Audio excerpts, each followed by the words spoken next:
성경은 우리와 하나님 사이를 양과 목자로 비유합니다. 하나님께서 우리 인생에 필요한 모든 것들을 공급해 주시는 목자로 우리 삶을 인도하십니다. 하나님의 사랑과 은혜 가운데에 우리가 살아왔다고 지난 추수감사주일에 고백했습니다. 이곳에 있는 감사 열매 제가 다 읽어보았습니다. 그리고 이렇게 다 쳐서 정리를 해놨습니다. 왜냐하면 기도 제목까지 함께 담아서 미리 주실 것들을 감사했던 분도 있어서 제가 새벽마다 기도하려고 이렇게 출력해 놓았습니다.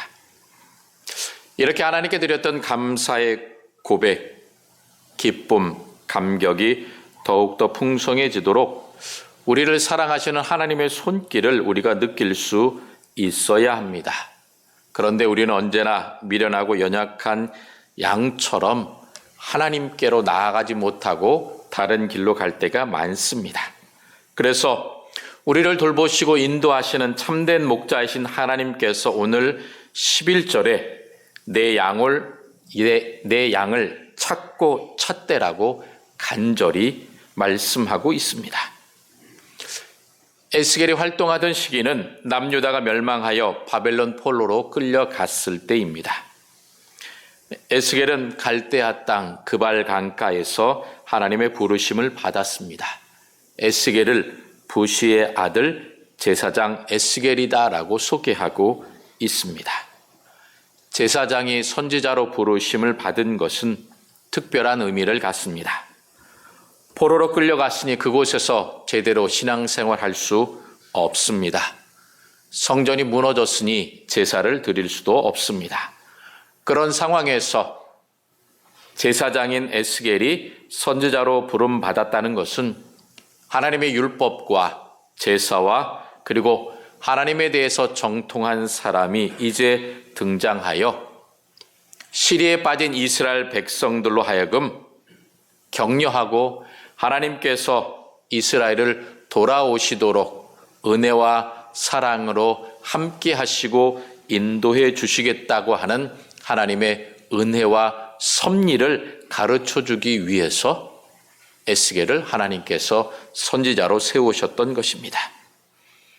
포로로 끌려가서 탄식하며 애통하며 눈물 흘리는 이스라엘 백성들을 향해 선포하시는 이 하나님의 말씀, 그 말씀이 우리들 삶에 어떠한 은혜와 변화와 그리고 하나님께 주시는 복이 우리들에게 예비되어 있는지 깨닫는 복된 시간이 되기를 주님의 이름으로 소망합니다. 먼저 하나님은 자기의 양 중에 하나라도 잃지 않고 다 찾으시겠다라고 우리들에게 말씀해 주십니다. 하나님께서 나를 그리고 우리를 함께 예배하는 우리 파평의 모든 성도들을 다 찾으시겠다고 하는 것입니다. 비록 여러 가지 처지와 형편 때문에 이 자리에 나와 있지 못한 자라 하더라도 하나님께서 그들 모두를 찾으시고 내 양임으로 내가 그들을 돌보고 사랑을 베풀어 주겠다라고 우리들에게 말씀하시고 있습니다. 그래서 오늘 우리가 함께 읽었던 11절과 12절에 보면 하나님께서 내 양을 찾고 찾되 목자가 양 가운데 있는 날에 양이 흩어졌으면 그 때를 찾는 것 같이 내가 내 양을 찾아서 흐리고 캄캄한 날에 그 흩어진 모든 곳에서 그들을 건져낼 것이다 라고 하나님은 말씀하십니다. 여기서 우리가 주의 깊게 볼 말씀이 있습니다. 나, 곧 내가 하나님께서 두 번이나 반복해서 말씀하고 계십니다. 이는 하나님께서 직접 하시겠다고 하는 것입니다. 하나님께서 흩어진 당신의 양떼를 찾때에 다른 누구에게도 맡기지 않고 하나님께서 직접 찾아 나서시겠다고 하는 것입니다. 여러분, 이 하나님께서 지금 우리를 찾고 계십니다. 그리고 우리와 함께 믿음의 삶을 살아가고 있는 파평의 공동체 한 사람 한 사람 다 찾으셔서 하나님께 그 손길로 붙들어 주시고 함께 주십니다. 그러면서 하나님께서 내가 또 찾고 찾되라고 거듭해서 말씀하고 있습니다. 우리말로는 똑같이 찾고 찾되지만 히브리어 원문에 보면 두 개의 단어가 사용되었습니다. 첫 번째 찾는다는 것은 양의 발자취를 따라가면서 세심하게 추적한다는 것입니다. 뒤에 찾는다고 하는 것은 양의 특성을 잘 아는 목자가 그 양이 지금은 어디쯤 갔을까 짐작하고 그곳으로 찾으러 간다라고 하는 것입니다. 즉 하나님은 우리를 너무나도 잘 알고 계시기 때문에 내가 어떠한 습성, 내가 어떠한 습관, 고집, 특징을 갖고 살아가는지 알고 있습니다. 그래서 내가 갈 때에 주로 어느 길을 잘 가는지, 그리고 내가 어디로 숨고 어디로 도망하는지 잘 알고 계신다는 것입니다. 그래서 지금 내가 어디쯤 가고 있는지 하나님께서 알고 계시기 때문에 내가 열심히 하나님을 피해 세상으로 내 욕심을 따라 열심히 달려간다고 해도 소용이 없습니다. 하나님은 나를 너머로도 잘 아시기 때문에 내가 가는 그 길에 나를 쫓아오셔서 내 목덜미를 탁 잡으시고 요놈 어디 가냐? 네가 뛰어봤자 벼룩이다.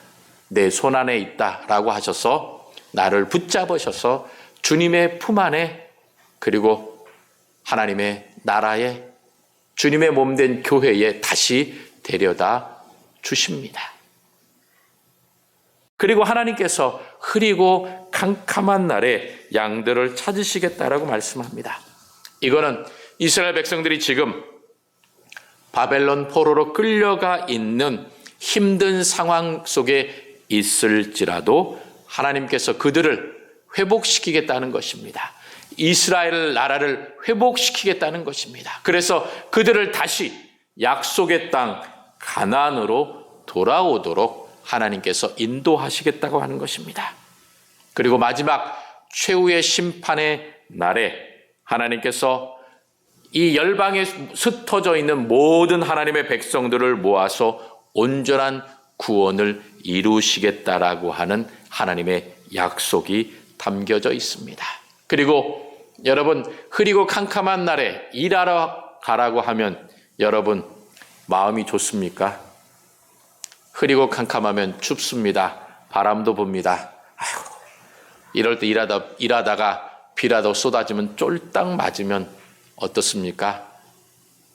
다 젖어서 춥고 감기에 걸리기가 쉽습니다.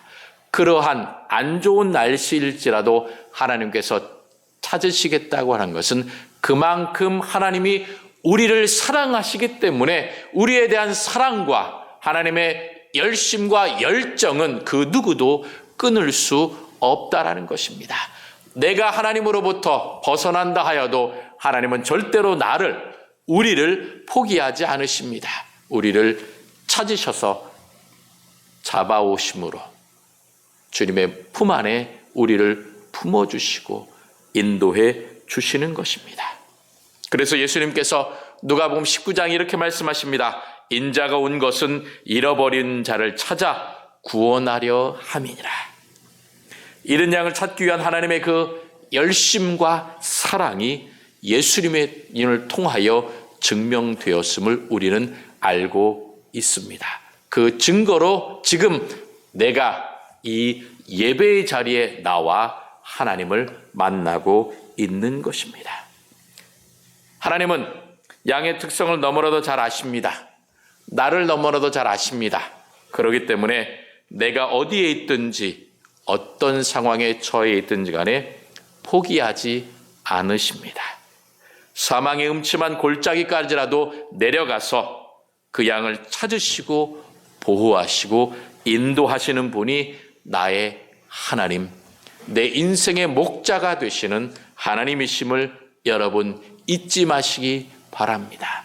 그 하나님을 향하여 목자 되신 내 아버지를 향하여 늘 감사의 고백을 드리시길 바랍니다.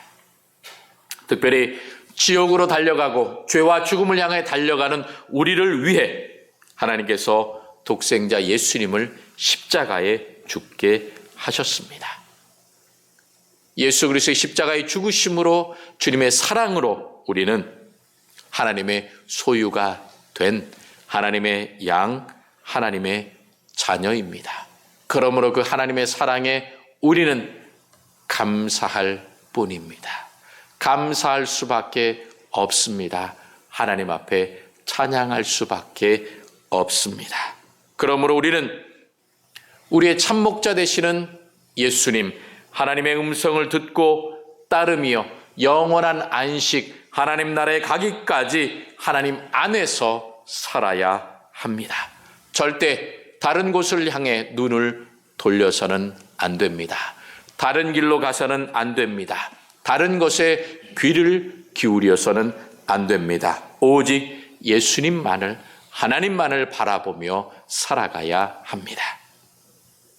둘째로, 하나님의 양인 성도는 오직 하나님의 기업 안에서만 진정한 만족을 누릴 수 있습니다.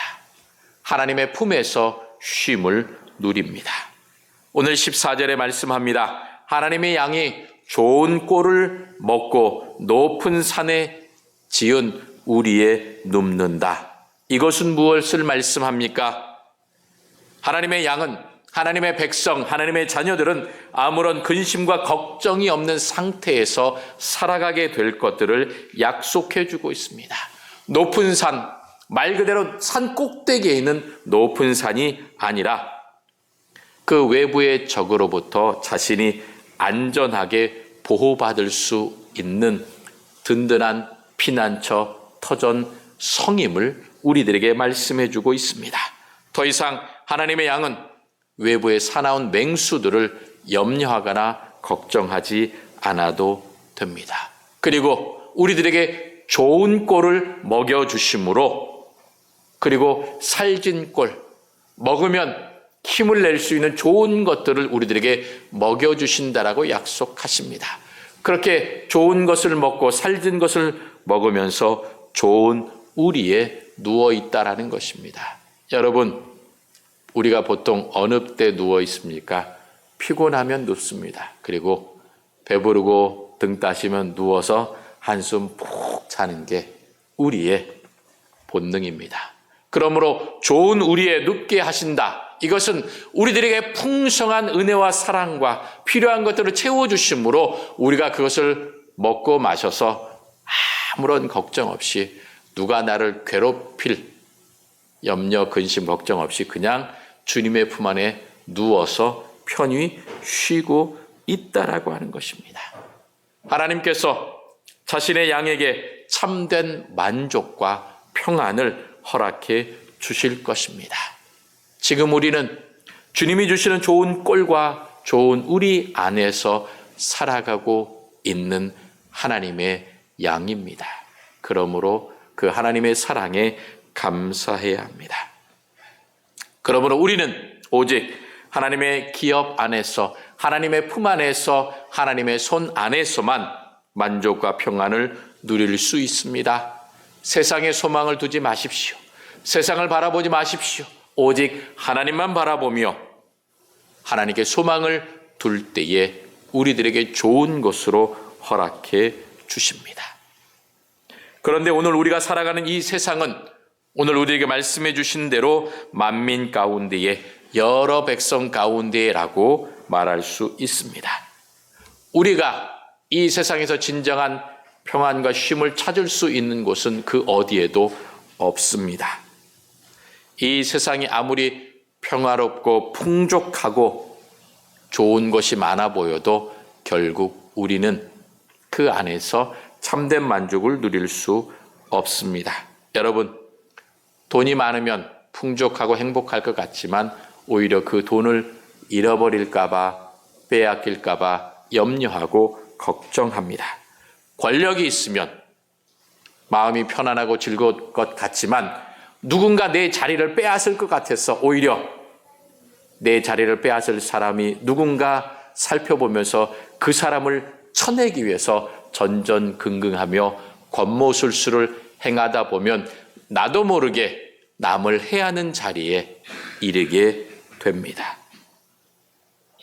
돈 때문에, 권력 때문에 영적인 갈증과 공허함을 느끼며 결국 절망과 멸망의 구렁텅이에 깊이 빠져들어갈 수밖에 없는 것이 우리의 인생인 것입니다.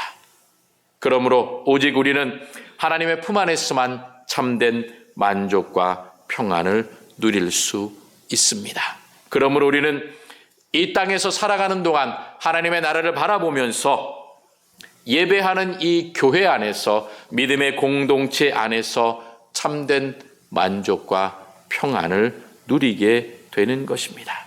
그러므로 우리는 히브리서 11장에 나와 있는 믿음의 선배들, 믿음의 선진들이 살아갔던 것처럼 더 나은 본향, 하나님의 기업, 하나님의 약속을 바라보면서 이 땅 가운데 소망을 두지 말고 본향을 향해 믿음을 갖고 전진해야 합니다. 믿음을 갖고 전진할 때에 하나님께서 오늘 우리에게 주신 말씀대로 만민 가운데에, 여러 백성 가운데서 나와 하나님께 부름을 받으며 하나님의 인도하심을 받는 평안과 축복의 사람으로 하나님께서 우리들에게 예비하신 영원한 안식, 온전한 평안과 만족이 있는 기업에 들어가게 될 것입니다. 이렇게 우리들에게 복과 은혜를, 평안을 허락해 주시겠다고 약속하신 하나님께서 우리들에게 분명히 명령하시는 것이 있습니다. 무엇입니까? 우리에게 말씀을 따라 의롭게 살아가라고 명령하십니다.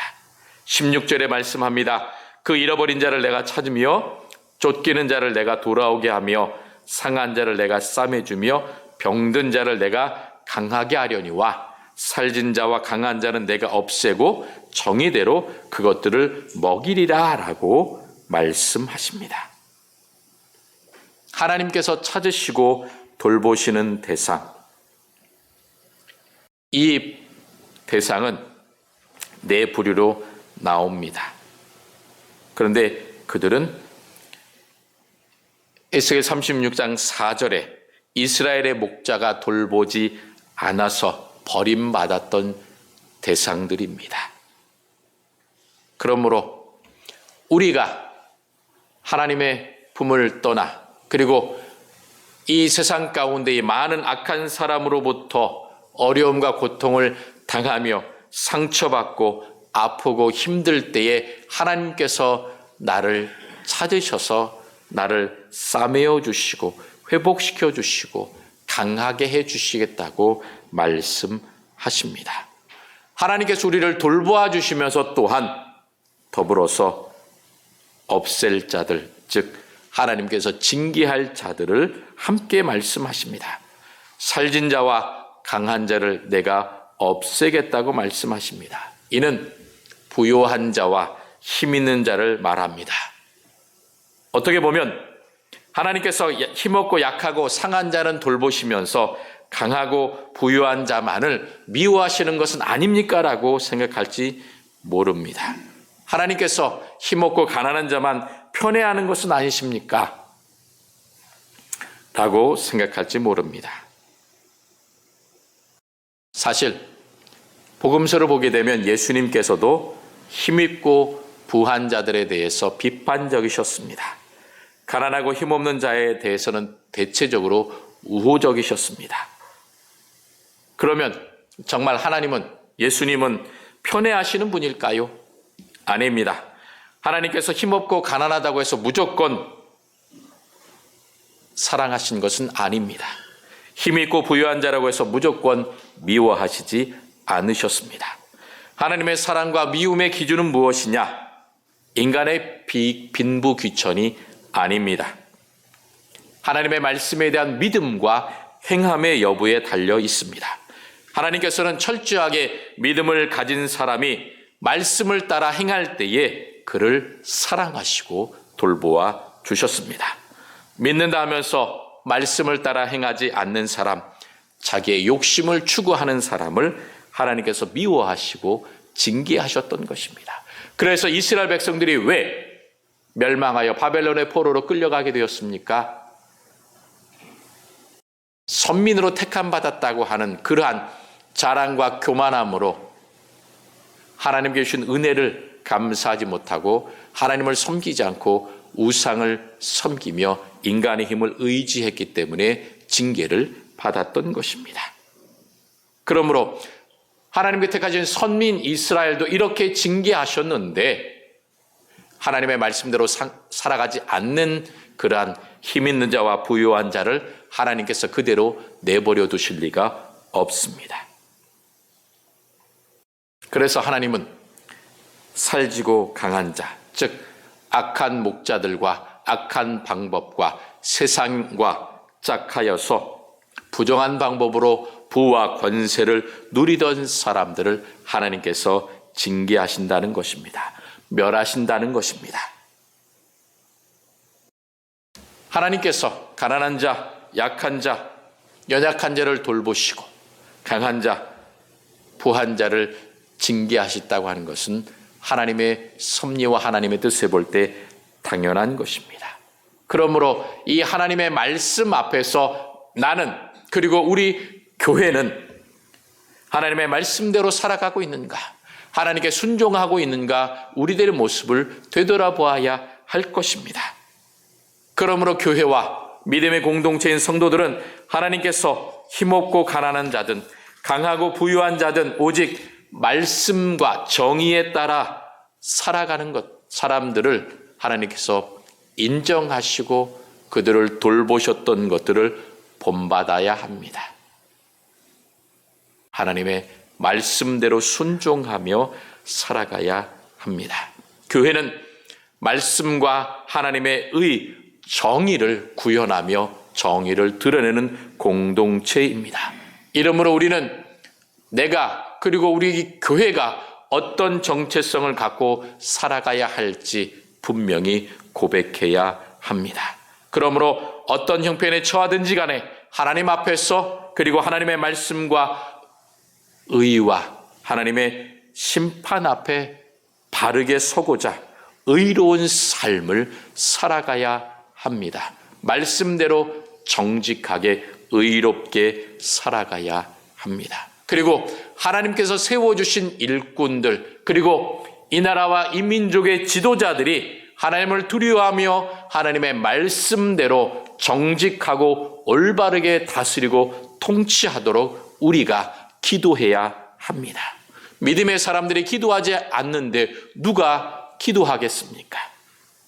그러므로 교회에 속한 모든 성도는 하나님께서 이 주님의 몸된 교회를 돌보라고 그리고 주님께서 마련해 주신 이 온 세상을 돌보며 그것들이 아름답게 운행되어 가도록 우리들에게 주신 귀한 일터요 터전임을 우리는 잊지 말아야 합니다. 그러므로 내게 맡겨진 일, 내게 맡겨주신 양떼, 내가 해야 할 일에 대하여 충성을 다해야 됩니다. 최선을 다해야 됩니다. 내가 무관심하거나 제대로 돌보지 않는다면 양들의 주인 되신 하나님께서 우리를 책망하실 것입니다. 마태복음 18장 6절에 보면 예수님께서 뭐라고 말씀하십니까? 어린 소자 하나를 잃어버리게 되면 차라리 연자맷돌을 목에 메고 바다에 빠지는 것이 낫다라고 경고하셨습니다. 그러므로 단 하나의 생명, 단 하나의 직책이라도 우리에게 맡겨주셨음을 기억하면서 우리는 충성스럽게 모든 것들을 감당해야 합니다. 오늘 하나님은 악한 목자 때문에 죄악 때문에 흩어져서 고난당하는 하나님의 양들을 찾아 구원하시겠다고 약속하십니다. 약속의 땅으로 하나님께서 직접 이끌어 주시겠다라고 그리고 그곳에서 하나님께서 양들로 하여금 복을 누리며 안전하게 살아가도록 함께해 주시겠다라고 약속하셨습니다. 양의 안전과 복락은 절대적으로 목자에게 달려 있습니다. 여러분, 우리의 목자 되신 하나님을 절대적으로 의지하고 하나님의 인도하심을 따라 말씀에 순종하며 정의롭게 의롭게 살아갈 때에 우리는 주님이 주시는 좋은 꼴과 좋은 우리 안에서 행복하게 살아가게 될 것입니다. 사랑하는 성도 여러분, 하나님 안에서만 누리는 은혜의 풍성함을 잊지 마십시오. 하나님 안에서 믿음의 공동체, 예배의 공동체를 떠나지 마십시오. 말씀을 따라 의롭게 살아가십시오. 온전히 주님만 바라보십시오. 이와 같이 살아갈 때에 주님 품 안에서 행복을 누리며 우리들의 기도와 간구와 우리들의 정직한 삶을 통하여 이 땅이 변화되고 새롭게 될 것입니다. 하나님께서 회복시켜 주실 것입니다. 우리 인생에 그리고 이 나라와 이 민족의 세계 열방의 참 목자 되시는 하나님 안에서 모두가 평안함과 행복을 누리는 그러한 삶이 이루어지도록 우리를 하나님께서 세워주셨습니다. 불러주셨습니다. 그러므로 주님의 품 안에서 우리에게 맡겨진 이제 최선을 다하며 우리들에게 약속해 주신 풍성한 복을 누리며 살아가는 행복한 파평의 성도들이 다 되시기를 주님의 이름으로 축원합니다.